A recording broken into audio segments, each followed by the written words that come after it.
কোথায় গিয়েছিলি? আরে জারুল, তোদের পুকুরে কলা ধরতে গেছিলাম। অসীম, কলা কি করবি? ঘোড়ার ডিম শুক্তি হবে, আলু বেগুন মজবে। অসীম, তোরা কয় ভাই? কেনে আমার বাপকে যা 6 ভাই। রাহুলের মা, তুমি কি করছো? রাহুলের দিকে তাকাচ্ছি, কখন আসবে? রাহুলের মা, তোমার কটা ছেলে? কেন আমার ভাতারকে ধরে 6 ছেলে।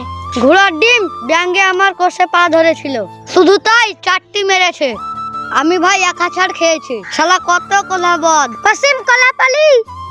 ওরে বাপ রে বাপ, মাস্তান কোলা ধরা গেল না। অসীম তুই আছাড় খেয়েছিস? না রে না, আমাকে 2-3-4টি মেরেছে। আমার ভাগ্য ভালো, ঠ্যাং ভাঙেনি। চল বেটা, সালার বেটা ব্যাংকে ঠাপাবে। কি করে মারবি? শালা তো পানিতে ডুবে আছে। থাক রাহুল, আর যাস না।